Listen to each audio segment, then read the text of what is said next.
I want to take just a moment and explore with you this idea of the dangers. In any situation, there are going to be various dangers, and you can think about what they would be specifically in John's case. What are the dangers of making this call? What are the dangers of getting the thing wrong? What are the dangers in terms of building parental relationships down through the future? What if this woman is a fairly large funder or knows some large funders? All of these questions are out there as potential dangers specific to that situation. But let me share with you three meta dangers, three bigger ones that just come with the territory every time we contemplate taking a morally courageous act. And they're all, let me phrase them as fears. The first is a fear of ambiguity. Do I really know enough to make this decision right now? Maybe I better study it a little bit more. Maybe I got to get my ducks in a row. Maybe I have to figure out a lot more stuff. I'm not quite ready to make the decision now, etc. Go down that road far enough, and that's the end of moral courage. Nothing ever happens if you go in that direction. Colin Powell used to make the point that he always makes his decisions when he knows about 60% of what he needs to know. He said, if I wait longer than that, the enemy has the advantage. If I go before then, I don't know enough to make a good decision. But the notion that we have the privilege of knowing everything we need to know at the point at which we make a decision is bizarre. Hands up everybody who always already knows everything they need to know when they make the decision. Come on, it doesn't happen. The point is, ambiguity is part of the game. And one of the characteristics of morally courageous leaders is a high tolerance for ambiguity. Be cautious of promoting to positions of leadership people whose mantra again and again is, I've always got to get my ducks in a row. Because if that's where it's coming from, that's a wonderful, noble capacity for strategic planning and all of that. That may be a very good number 2 person in your organization. Be cautious about making that person number 1 if moral courage is going to be required for carrying your organization into the future.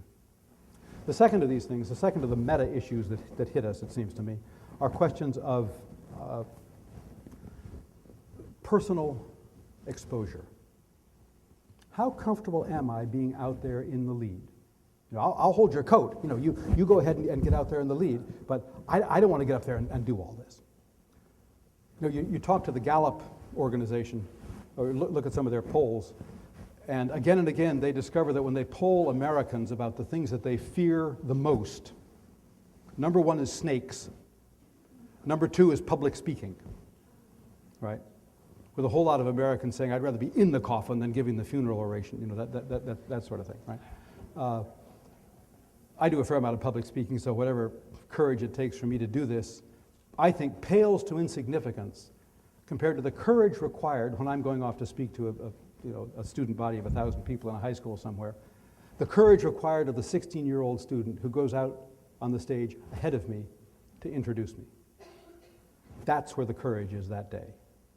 And you know that because 5 minutes before the talk is supposed to begin, you find her sitting, quivering behind the proscenium, earnestly praying for an earthquake, hoping the grid will go down or something will happen.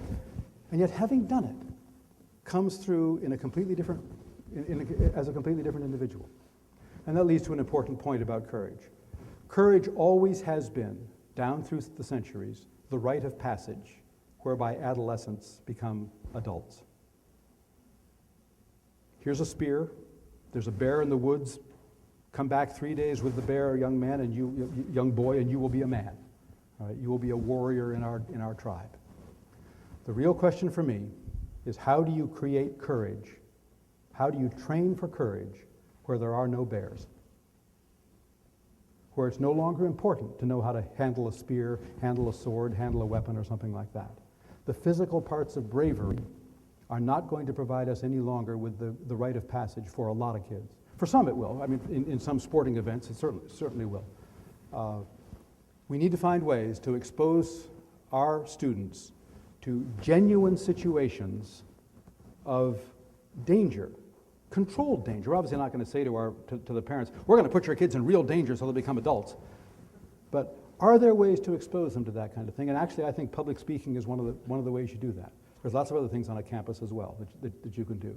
But to get kids to get outside their comfort zone and do things that they never thought they could do, that itself is going to be the passage that gets them on into adulthood. If we don't do that for them, I'm convinced they will find ways to do it for themselves. And they'll find it through gangs, through drugs, through teenage pregnancy, through reckless behavior of whatever sort it is. We can cut that off at the pass. We don't have to let it get to that. The third of these meta dangers that I'm talking about, these fears, is simply the obvious one, the fear of private loss. I've got a mortgage to pay, I've got kids in college, do you really expect me to speak up and speak truth to power and all of that kind of thing? Don't be too harsh on people who don't take that stand when they could have taken the stand. Don't be too harsh on people who use that particular set of excuses. Because when you say, I've got a mortgage to pay and a child to put through school, that reflects a promise that you made 15, 20, 25 years ago. And it's your duty to keep that promise. You said to the family, yes, I'm here to support you. On the other hand, be aware that the American Revolution wasn't fought by a lot of people trying to protect their mortgages. It's a tough balance in there. So the point is there are these fears to be alert to out there as you're thinking about moral courage.